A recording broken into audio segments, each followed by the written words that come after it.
iglesia, de verdad que estamos aquí muy contentos de poder llegar a ustedes a través de los medios tecnológicos y poder saludarlos y enviarles un abrazo a usted y a toda su familia, y también muy contentos por lo que vamos a explicarles ahora. Estamos muy emocionados de poder acercarnos a ustedes y ya estar a horas, sí, son horas del arranque de nuestro estudio verso a verso del libro de Santiago. Creemos que somos una iglesia que ama la palabra, pero también hace todos los esfuerzos para que usted pueda acercarse a ella sin temor. Y entonces, ¿cómo lo vamos a hacer? Y lo vamos a hacer de manera congregacional. Así que, ¿qué epístola agarramos, mi vida? Vamos a estudiar la epístola de Santiago. Y yo sé, de verdad, nosotros hemos estado orando, el equipo ha estado orando y sabemos que a todos aquellos que se comprometen a seguir el estudio, a leer, a tener su libreta, su cuaderno, a hacer sus notas, a hacer sus inductivos, todo, sabemos que va a ser un tiempo de mucha bendición para cada uno de ustedes. Estamos animándonos no solo a tener nuestros servicios los sábados a las 6 con una porción, los domingos a las 8 y a las 10 con otra porción, y algunos de los martes de Ya está el café con otra porción, de manera expositiva, la predicación expositiva, sino que queremos incursionar en el estudio o el método de estudio de la Biblia inductivo. Y eso es precisamente lo que nos tiene hoy aquí. Usted dice, ¿para qué se está otra vez otro video con Dan y Gaby? Bueno, es para enseñarles cómo vamos a hacer ese inductivo. Entonces, el inductivo consta de 3 pasos, que son los siguientes. Muy sencillo. Es observación, el primero, interpretación, el segundo, y aplicación. Entonces, estos pasos lo podemos hacer de manera muy simple, ¿verdad? Contestando las preguntas más sencillas, a cómo podemos hacer este estudio muy profundo.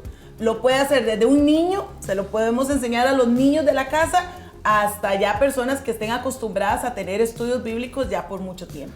Queremos que todos se acerquen sin temor a la palabra y que la palabra sea amigable, que la palabra está viva y es eficaz y es más cortante que toda espada doble filo. De hecho, la palabra es más dulce que la miel y eso va a empezar a causar transformación. Eso es lo que causa la palabra. No es mera información, sino que empieza a tocar las fibras más profundas de nuestro corazón. Entonces, vamos a hacer un ejemplo, porque al final queremos un poquito de práctica.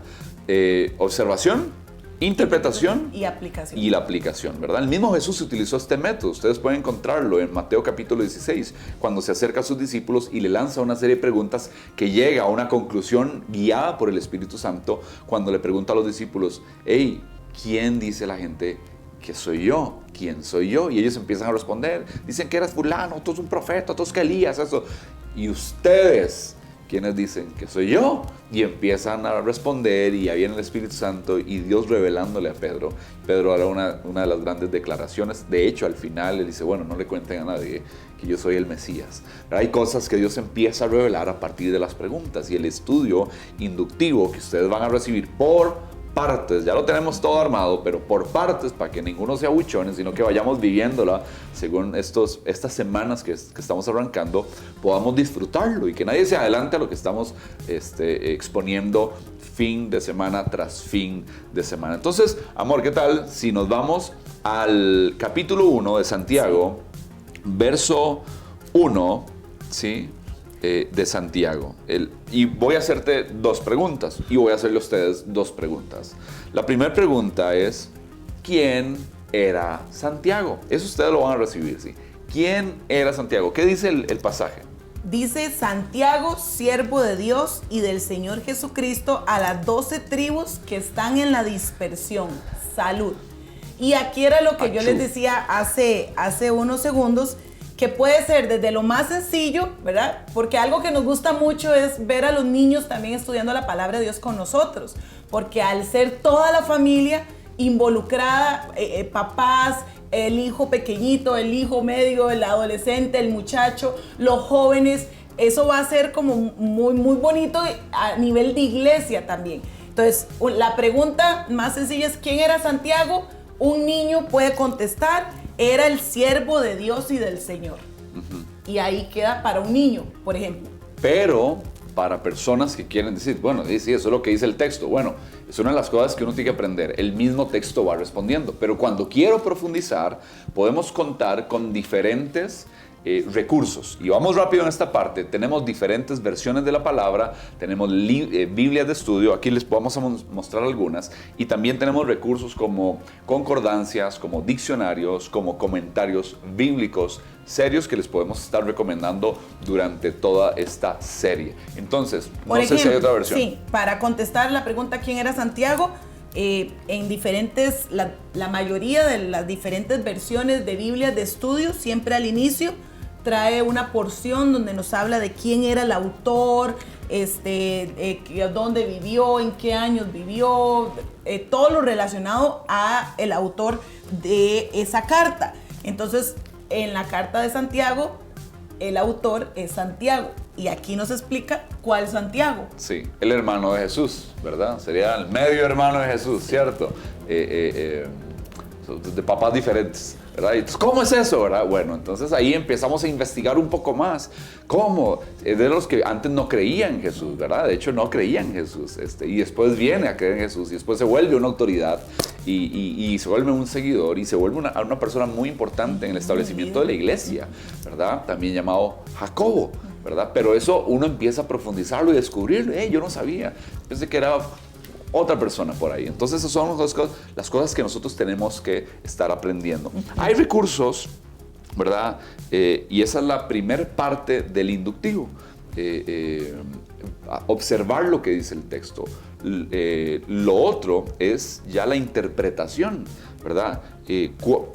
Voy a interpretar qué es lo que quiere decir esto, ¿verdad? ¿Qué es lo que dice ese primer pasaje? Y ahí es donde... Ahí igual a base de preguntas y todo, pero es importante observar palabras claves. Por ejemplo, siervo. ¿Qué significaba ser siervo? O esa palabra en la Biblia. ¿Qué significa? ¿Qué significa las 12 tribus? ¿Quiénes eran? ¿Verdad? ¿Cómo se formaron? ¿Dónde estaban constituidas? Todo eso es muy importante, fijarnos en palabras claves o en verbos que tiene el texto, ¿verdad? Y irnos a buscar el significado, ya sea una concordancia o también tener varias versiones de la Biblia. Es muy importante, ¿verdad? Normalmente la más, ¿verdad? Tradicional que se utiliza es la Reina Valera, pero ahora hay versiones ya con un lenguaje más sencillo de entender.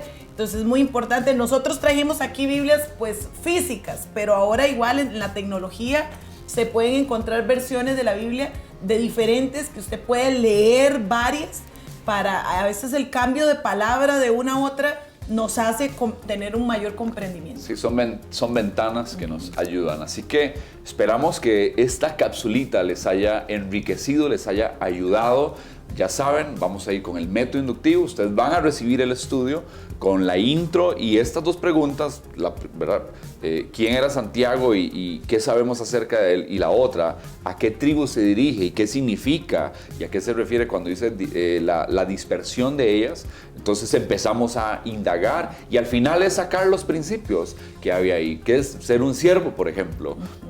¿Por qué él habla de salud, verdad? ¿Por qué ministra salud? Y qué importante es hablarle salud. Y este es un tiempo de declarar salud sobre sus vidas también, de parte de todo el equipo del Dream Team para ustedes, ¿verdad? Y nosotros como sus pastores. Si tienen alguna pregunta, por favor, no duden. Vamos a ir despacio porque precisa, como dice mi papá, ¿verdad? Vamos a disfrutar y degustar de esto. Amor, ¿algo más? No, nada más que de verdad no le tenga miedo al estudio de la palabra. Vamos a disfrutarlo juntos. Una de las mejores maneras que recomendamos de estudiar la palabra es hacerlo en grupo. Y esta es la oportunidad, entonces no se lo pierda y póngale todas las ganas y todo el entusiasmo que va a estar carísimo. Seremos cientos de personas inquiriendo en la palabra, rumiándola, meditándola y que ella no sea parte de nuestra boca. Y entonces dice ella misma, allá en Josué, que todo nos va a salir bien y vamos a hacer prosperar nuestro camino. Que tengan bellísima semana.